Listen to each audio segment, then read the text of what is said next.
This is Tarquin coming back with another episode of Mount & Blade Clash of Kings. We are one day further in the future than we used to be. We finished reading a book. I got this book, The Life of Aegon the Conqueror, and I got an error and crashed my game, and it was only about 1 minute and 30 seconds, and I didn't want to have the huge loading screen in there, so we just went ahead, moved forward. Thanks for the Steam achievement, but it really caused me some trouble. Also, I wish I hadn't read the book because the leadership point is not a passive one, it's right on top of it, and I should have waited for later to read the book for maximum benefit out of that. So we can see that leveling up now takes a very long amount of time. We're just going to put that weapon point into one-handed and continue on. We now, of course, can have 5 more people in our army because our leadership was increased by reading that book. I'm not sure who we'll choose. It looks as though I'm probably just going to run over to Ravendale, get... actually, I'm not going to worry about it. I'm going to go find some bandits. I have no doubt that they will have some captives I will want. Could be Dothraki, could be anything. Right now, I have a lot of troops and just looking to fill it out a little bit more, of course. We're going to make a run over here to Tumbleton just to see what's going on. We are not actively looking for a fight, but at the same time, we very much are going to be pleased if we find one. We need to go ahead and move Balakwo, Marone, and Felton Flowers and all that up in the lists.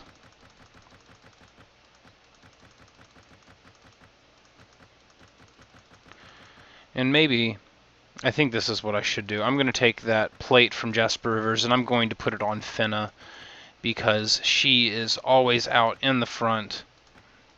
He is, after all, an archer. It is less important for him. He's still going to get this plated hauberk. It's alright. It's probably worse than the furs he had on before, to tell the truth, but that's okay. We will get him something nice for his next birthday.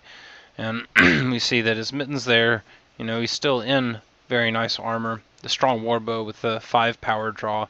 Not a masterwork bow, but he can't use one of those anyway yet. But upon his next level, we are going to be able to get his point into strength, that 7th point into power draw, all important.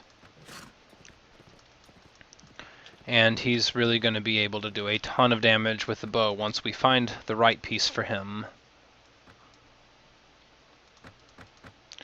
And we're just buying some fruit and bread. We don't have a lot of money on us, but now just making more steadily all the time. Drollo, we don't care about him. We're just going to go looking for a Westerland's Lord if we can find one. Can see, wow, that just so much trouble here for our foes, and we're just going to try and give them a little bit more.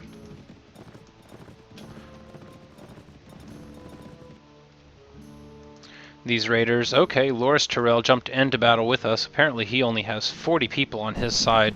Pretty brave of him, but we're going to back off immediately, recognizing that that is a map that the computer AI makes extremely buggy and essentially unplayable.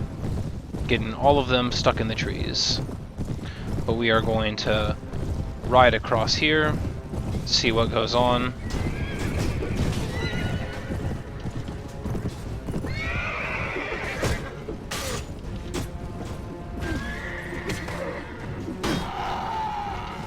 Giannis with that nice kill.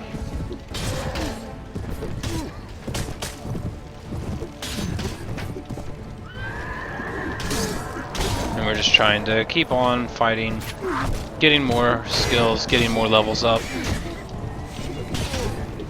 And I need to check after this, and I want to make sure that any mounted sergeants and knights I have are actually listed higher than heavy cavalry for the purpose of these battles so that they can try to level up or be weeded out.